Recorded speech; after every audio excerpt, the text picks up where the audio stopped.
Bom dia! Na aula de hoje vamos ver o conceito de torção.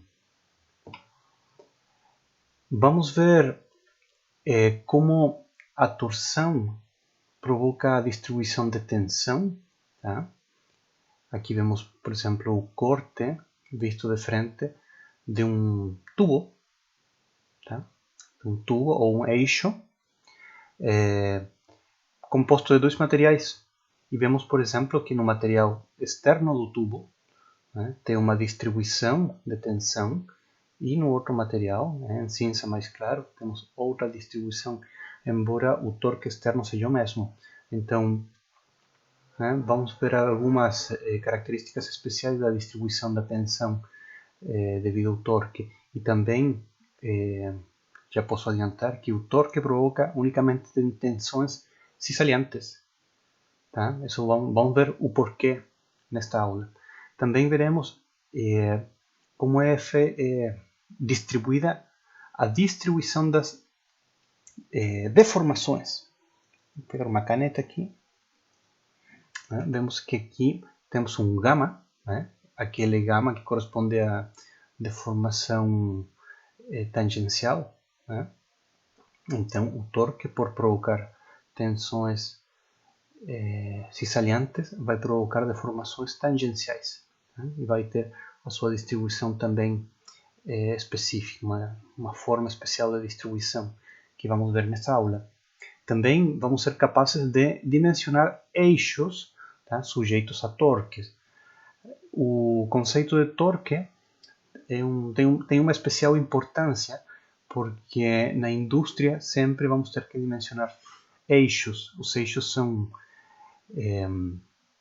importantíssimos para a transmissão de potência a partir de motores, tá? A partir também de redutores, etc. Então, nós sempre vamos nos encontrar com problemas relacionados ao dimensionamento ou ao projeto de eixos, tá? Pois sempre qualquer máquina vai ter um elemento motriz, tá? Um elemento propulsor como motor. Bom, o capítulo de torque vai estar composto por duas aulas, tá? E nelas vamos ver as definições e considerações iniciais. Vamos ver como determinar os torques internos, tá? Pelo método das seções. Vamos ver as premissas básicas de deformação e de tensão. E isso nos vai servir para chegar à fórmula de tensão cisaliante a partir do torque.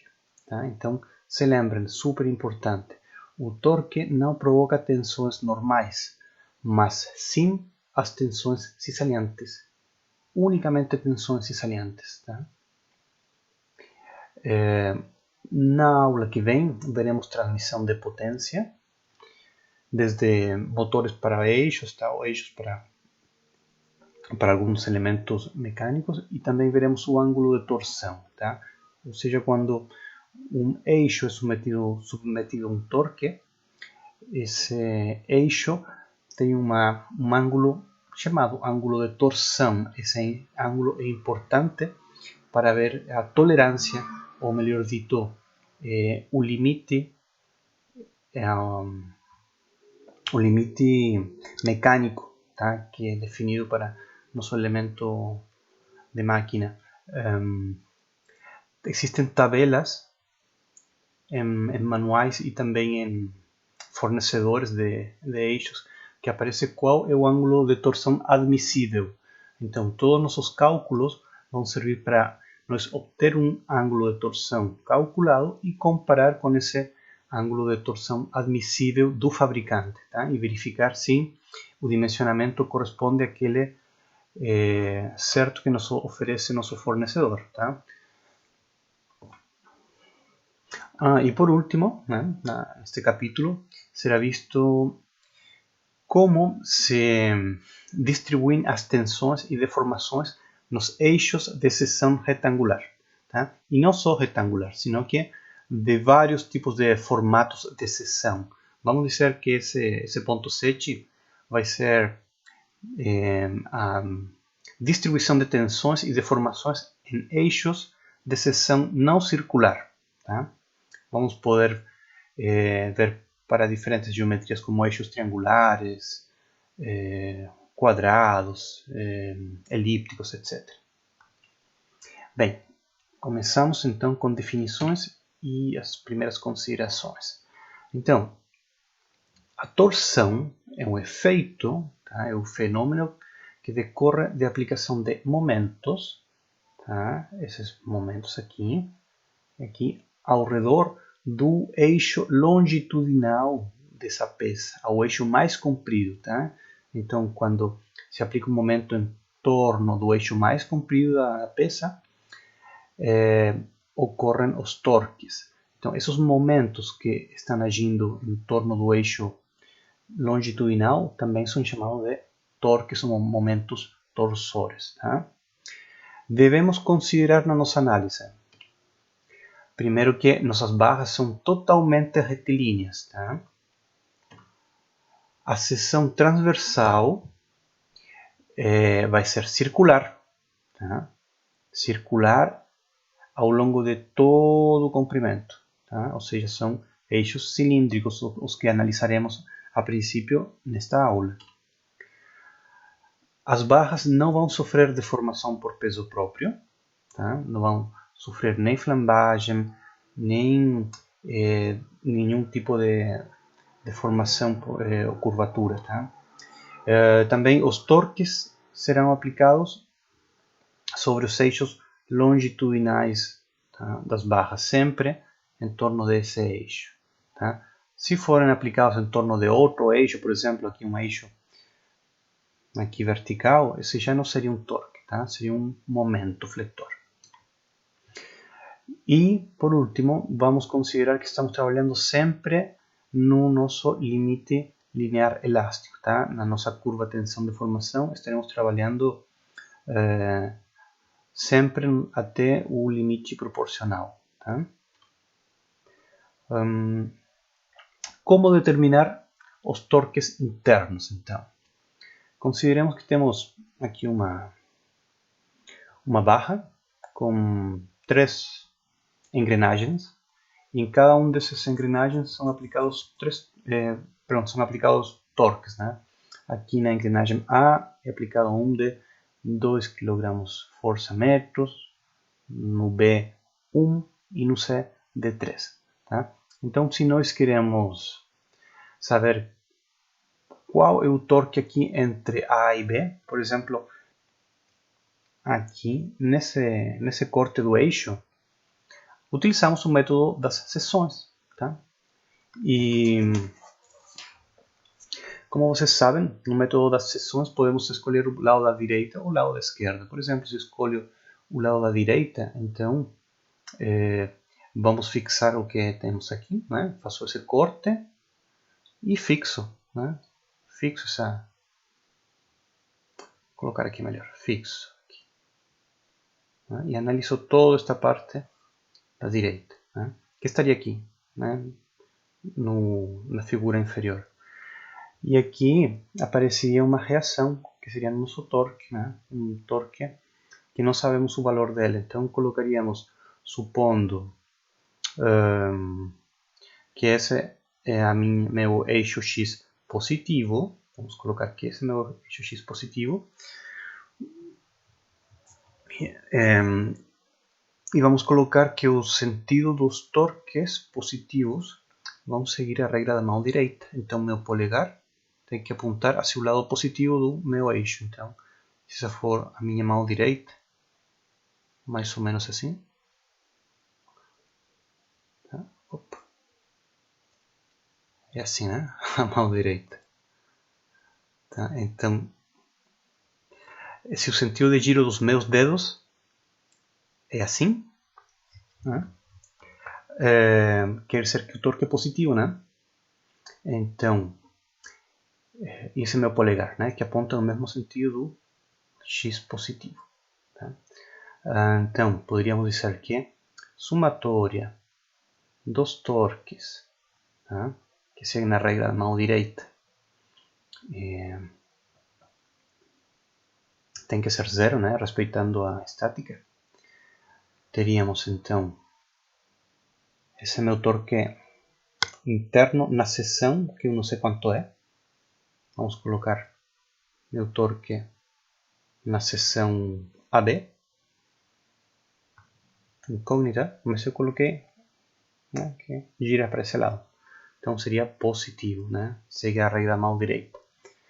Teríamos mais um quilograma força metros, né? Menos 3 também quilograma força vezes metro. E pronto, né? Aqui temos menos 2, menos 3 mais 1, menos 2 passo para o lado da esquerda e teríamos 2 quilogramas força metros, seria meu torque na seção AB. Tá? Podemos utilizar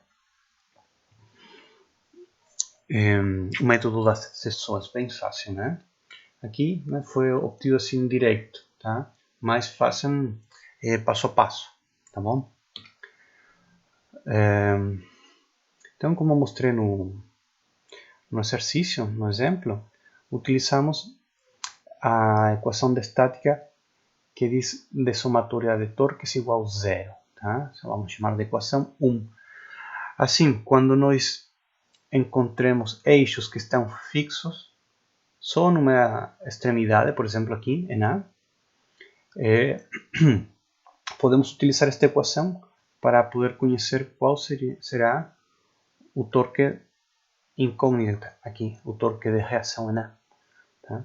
Mas podemos encontrar também eixos que estão fixos em ambos extremos, aqui em A e em B. Tá? Nesse caso, a nossa equação de somatória dos torques em torno deste eixo não vai ser suficiente, né? Porque temos incógnitas aqui que seria o torque em A e o torque em B. Então, são duas incógnitas para uma única equação. Daí vamos ter que aplicar nossa condição de compatibilidade. Tá? Novamente, é uma equação adicional à equação dos torques, tá? Que nos permite encontrar as incógnitas. Tá? Então, nós podemos dizer que como está fixo em A e está fixo em B, então o ângulo de torção de A em relação a B vai ser zero. Tá? O ângulo de torção de A em relação a B vai ser zero. Tá? Ou dito de outra maneira, né? A torção em A menos a torção em B igual a zero. Posso dizer também que vai existir um ângulo de torção. Se eu cortasse aqui, se eu faço uma seção aqui, eu vou perceber o meu ângulo de torção. Tá? Vamos ver um pouquinho mais para frente como que é esse fenômeno. Porque se aplicamos aqui um torque no meio, vamos ter aqui uma distorção, né? Vamos ter aqui um giro do nosso eixo. Tá? Então, se A está fixo, e nós estamos parados aqui em um ponto, opa, vou colocar aqui um pontinho aqui. Inicialmente, antes de ser aplicado o torque, e depois de ter sido aplicado o torque, esse pontinho vai se deslocar aqui, né? Vai sofrer um deslocamento angular. Tá? Então, essa variação de posição vai ser um ângulo, tá? Uma variação de ângulo. E vai ser observado se nós fazemos um corte aqui, justo aqui onde foi aplicado o pontinho. Tá? Então vamos colocar esse ponto chamado LDC. Então o ângulo de torção de A em relação a C vai ser diferente de zero. Tá? Mas o ângulo de torção de A em relação a B vai ser zero porque A está fixo e B também está fixo. Tá? Então não vamos observar uma variação angular em A quando estamos observando desde B. Tá? Mas sim, observaremos uma variação angular aqui, se θA, será observada se nós nos posicionarmos aqui no ponto C. Tá? depois dessa torção, né? Esse ponto sei que vai estar mais aqui, mais para baixo, nós já estaríamos aqui, né? Então poderíamos observar essa variação angular, tá? Um exemplo meio basicão, mas acho que daria para entender, né? Bom, e seguindo essa mesma explicação, se estou parado em A, que está fixo na parede, e estou parado em B, que também está fixo na parede, antes e depois da torção, eu não vou observar nenhuma mudança angular, né, de A quando estou em B. Né? E vice-versa. Se estou parado em A, não vou observar nenhuma mudança angular em B, porque B também está fixo como A. Né? Os dois estão fixos, então não se movimentaram angularmente. Bem, vamos ver algumas premissas básicas de deformação e de tensão provocadas pelo torque. Consideremos um eixo fixo aqui, nesta parte, na parte do fundo, e está submetido a um torque. Tá? Vamos supor que antes de aplicar esse torque, nós marcamos aqui um ponto O e um ponto A, aqui, esse ponto A. Daí aplicamos este torque, colocar um torque, bom, aí está a letrinha, né? Esse torque está aqui, tá? Com esse sentido. Então, depois de aplicado esse torque, o ponto A, ele se desloca, vai ter um deslocamento angular e vai passar a estar aqui, no meu A', tá? Então, vamos ter que considerar as seguintes premissas. Durante essa movimentação angular, a seção transversal permanece plana e também mantém uma forma circular. Tá? Então, essa face daqui e todas as faces do eixo, né? Vamos colocar, por exemplo, qualquer parte aqui do seu perímetro, tá? Elas se mantiveram todas planas, tá? Todos os cortes das faces que formam esse eixo se mantêm planas e circulares, tá? Nenhuma sofreu uma distorção, tá? Sempre vão ficar todas as seções circulares, tá? As linhas radiais permanecem retas, tá? Ou seja, essa linha OA, que era reta inicialmente, depois de ser aplicado o torque, passa a ser a linha OA', e ainda segue reta, ou seja, não vai ocorrer tipo que essa linha seja uma curva, tá? Isso não ocorreria, tá? Vamos considerar que essas linhas antes e depois do torque ficam retas, tá? Vamos a definir a deformação angular gama, que é a mesma que vimos no capítulo de deformação, tá? Mas agora vamos definir ela desde o ponto de vista de um eixo, tá? De um eixo submetido ao torque, tá? Então vamos definir essa deformação gama que ocorre aquí, digamos, en forma de cascas concéntricas. Imagina que eso es como un palmito, ese eixo como un palmito y está formado por varias cascas, né? Como una cebola, no sé, tem una cáscara externa. Se é deformado esse palmito, por ser assim, tá? Ficaria este gama, tá? Essa deformação angular. Vejam que como a base aqui está fixa, né? O gama aqui vai tender a ser zero, tá? Tá? Essa parede está fixa, então essas linhas não são deformadas, estão fixas, tá? Digamos essa linha aqui, e todos os pontos não vão ser deslocados, tá? É fixo. E então, quando passamos de A para A' com um torque, vai aparecer nosso gama, tá? E esse gama, vejam que será máximo quando o nosso raio seja máximo, tá? Temos aqui um raio ρ, um raio-Rho genérico qualquer, entre 0 e A linha, ele vai me gerar um gama genérico, tá? Intermediário. Mas quando esse raio-Rho é máximo, e é chamado de C, chega até aqui, nós vamos ter um gama máximo. E quando meu raio-Rho é zero, nosso gama vai ser zero, tá? Aqui. Tá? Então, o gama vai crescer ou decrescer junto com meu raio, desde O até A.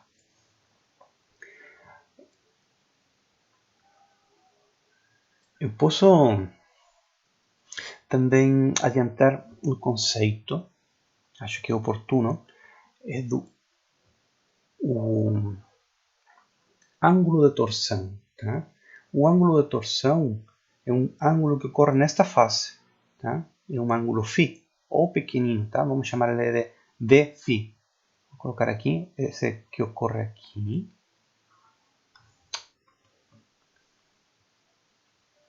Opa, ocorre aqui. Tá? Esse vai ser meu ângulo de torção. Tá? Então, esse é o ângulo medido nessa face de corte. E o gama, digamos que é medido nas cascas, tá?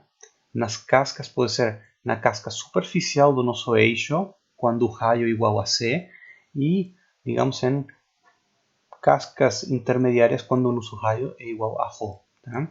Considerando sempre que a base está fixa. Tá? Então, vamos ter um ângulo, digamos, definido lateralmente e outro transversalmente. E também consideremos que se forma um volume, um sólido em formato de uma cunha tridimensional. Tá? Portanto, esse φ vai ser zero à medida, vou colocar no eixo x, tá? À medida que x seja próximo de zero. Tá?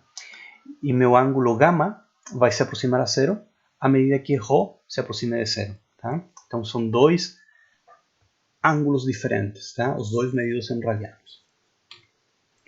Muito bem. Lembram-se da lei de Hooke? Né? Temos uma lei de Hooke para tensões normais, né? Que era aquela sigma igual ao nosso módulo de elasticidade vezes deformação normal. Tá? Mas também tínhamos uma lei de Hooke que era para tensão cisaliante. Né? Nosso tau que era igual ao G, módulo de cisalhamento, vezes nosso gama, que é a deformação angular ou deformação cisaliante. Então, analicemos o elemento infinitesimal que se encontra aqui na linha, em A linha, ou seja, depois de ser aplicado o torque. Esse elemento infinitesimal vai estar quando o raio Rho é máximo, ou seja, o raio é C, né? Meu raio é igual a C aqui. Então, como ocorre um gama máximo, aqui, vamos colocar gama máximo, vamos ter que tau também vai ser um tau máximo, tá? Já que G é uma constante própria do material. Tá? Então, se gama aumenta, vezes uma constante, o tau também vai aumentar. Então, veja que se o gama é máximo, aqui vamos ter tensões cisaliantes máximas também, tá? No meu elemento infinitesimal. Tá? Visto de lado, este elemento infinitesimal, visto de lado assim, vamos colocar esta face, essa face para frente, estaria aqui. Tá? Aqui ficaria mais claro como que fica nossa tensão cisaliante e como ficaria, perdão, nossa deformação cisaliante ou deformação angular gama e como ficaria nossa tensão cisaliante. Tá? Tá? Esse que vai para baixo seria justamente esse daqui. Esse que vai para o lado seria justamente esse daqui. Tá? E se nós escolhemos um elemento infinitesimal aqui, bem no centro, a deformação gama seria zero e o tau seria 0 também, tá? Então, nós já podemos inferir que a distribuição do tau vai ser proporcional ao raio, né? Vamos ver isso no nosso ponto 4, que é fórmula de tensão cisaliante. Então, se nosso tau é 0 quando meu raio Rho é 0 e é máximo quando meu raio Rho é máximo, ou seja, C, né? Meu raio aqui é C, quer dizer que tau cresce linearmente, né? Vai crescer linearmente. Então, a distribuição da tensão cisaliante tem esta forma, tá? Essa forma que vemos aqui. Eu posso analisar ela em qualquer raio, tá? Se eu coloco sensores nesta linha, eu obteria uma distribuição de tensão assim como se vê, sempre em formato triangular, tá? Na verdade não é triangular, é uma linha reta, é uma linha assim proporcional, tá? Se eu jogo aqui, por exemplo, esse raio vertical e coloco sensores para ver como é a distribuição das tensões, também, enquanto mais afastado do centro, maior vai ser a tensão cisaliante, tá? Aqui vai ser maior, tem um vetor maior, enquanto mais próximo ao centro vai ser menor até chegar em zero. Vejam que a orientação dessas tensões são tangenciais ao giro, né? Ao giro dado pelo torque. O torque tem esse giro, tá? Digamos, um giro positivo. Então, se eu pego qualquer ponto aqui na periferia do meu eixo,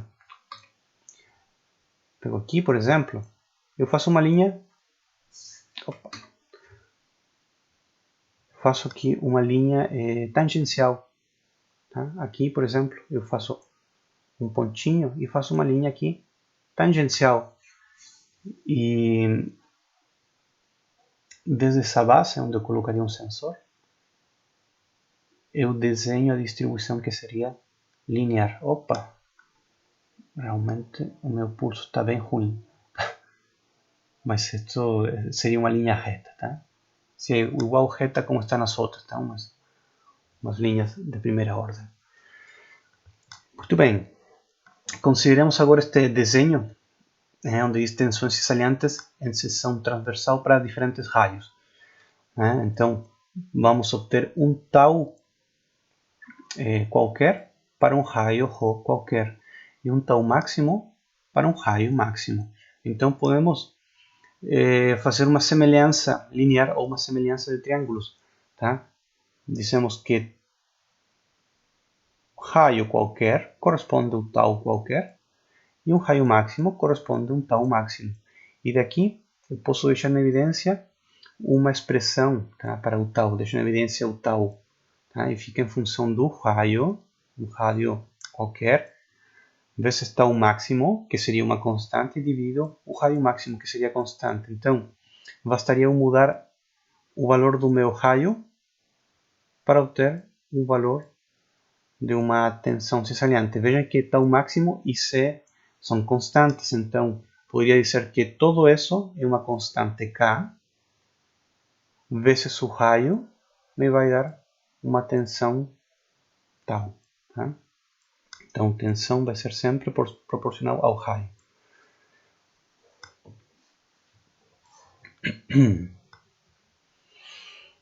Consideremos agora que pego elementos infinitesimais de área, tá? Tem um dA aqui, outro dA, e esses dA estão submetidos a torques, né? Vou colocar aqui esse torque externo, sentido positivo, tá?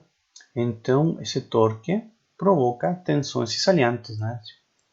Se eu pego essa daqui, nesse pontinho, desenho uma orientação tangencial, esse ponto. Opa. E essa seria a distribuição, tá? Nossa, aqui não tem como...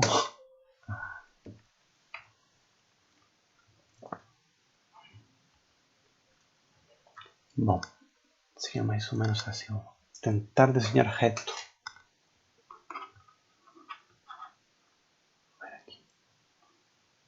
Não. Mais ou menos assim. Até aqui. Desenhar no PowerPoint é bem difícil, meu. Aí. Não. Aí estaria a minha distribuição, né?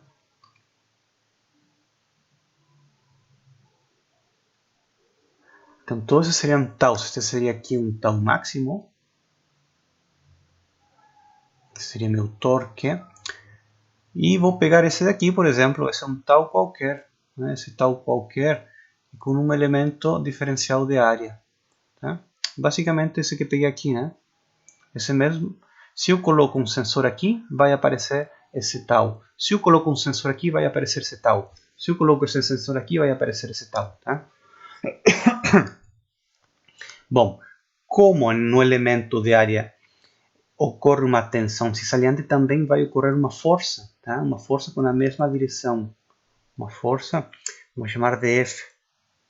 Tá? Como minha tensão cissaliante tau é uma força de F, um diferencial de força tangencial dividido por meu diferencial de área, né? Eu posso obter esta expressão também, né? Deixando em evidência o dF, tá? Que vai ser tau dA. E o torque que nada mais é uma força vezes um braço de alavanca, onde a força vai ser dF e o braço de alavanca vai ser o ρ. Tá? Se eu substituo meu dF pela expressão de cima, tá? Obtemos ρ vezes tau dA, esse é meu dF. E como estamos trabalhando em nível diferencial, né, temos um diferencial de torque. Se eu decido integrar, tá, desde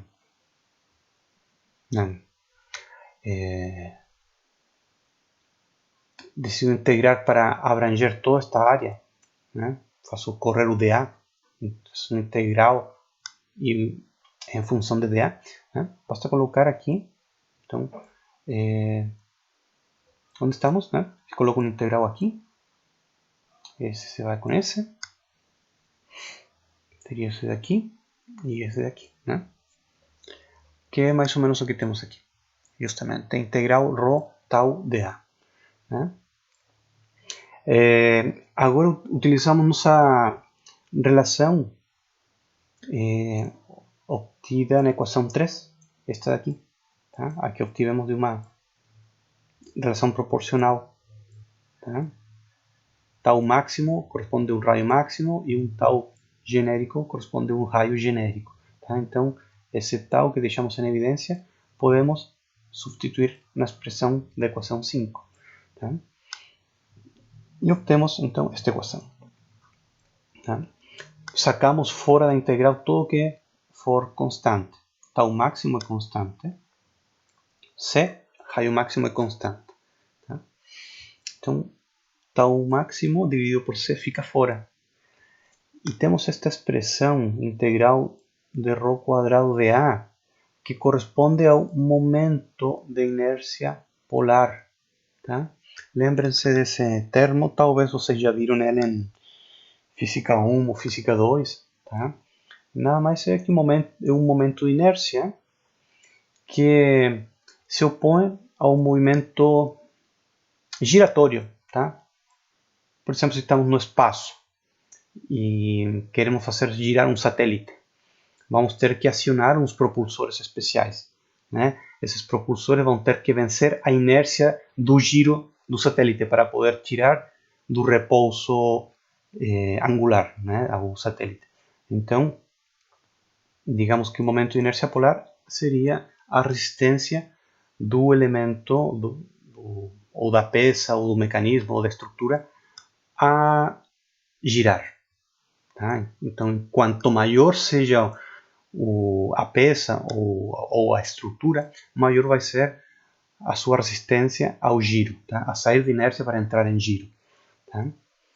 Então é por isso que o propulsor ou os propulsores do nosso satélite devem utilizar combustível e o empuxo, a potência, né, para fazer o satélite girar em torno de si. Bom, esse momento de inércia polar é denominado com a letra J. Tá? Então a nossa equação pode ficar assim: torque vai ser igual ao tau máximo dividido pelo raio máximo vezes J. Tá? Agora, se deixamos em evidência nosso tau máximo, né, utilizando a mesma equação, vai ficar em função do torque externo, do raio máximo e do momento de inércia polar. Tá? Assim como temos um tau máximo para um raio máximo, vamos ter uma tensão de cisalhamento qualquer para um raio qualquer. Tá? Inclusive zero, se fazemos com que ρ seja zero, como já vimos, o nosso tau vai para zero também. Consideremos agora uma área, ou melhor dito, um diferencial de área em forma de anel, como se vê aqui na figura. Diferencial de área em forma de anel dentro do nosso eixo maciço, tá? Na seção do nosso eixo maciço. A espessura do nosso anel vai ser dρ, ou seja, diferencial do raio, sendo que o raio vem do centro até o anel. Tá? E, portanto, o diferencial de área do anel vai ser o perímetro do anel, que é 2πr, 2πr, vezes dρ, que é a espessura. Né? Temos, então, perímetro vezes espessura. Isso nos dá a área do anel. Tá? Então, se substituímos esta expressão da área do anel na expressão matemática do momento de inércia polar, e integramos entre 0 e c, que é o raio máximo, vamos obter então um momento de inércia polar de um eixo maciço, tá? Com raio externo c. E se utilizamos para um tubo oco, ou um tubo esvaziado, né? Com raio externo Cx e raio interno Cint, tá? Teremos esta expressão então para um momento de inércia, tá? Para um tubo oco.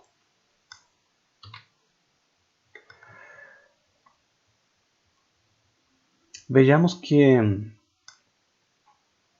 ocorrem tensões em direções que nós não tínhamos talvez pensado, né?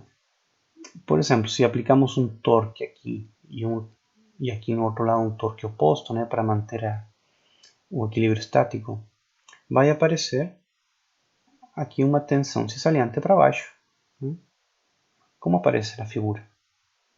E no outro lado oposto, né, equilibraria uma tensão para cima. Mas pelo princípio de complementaridade, né, e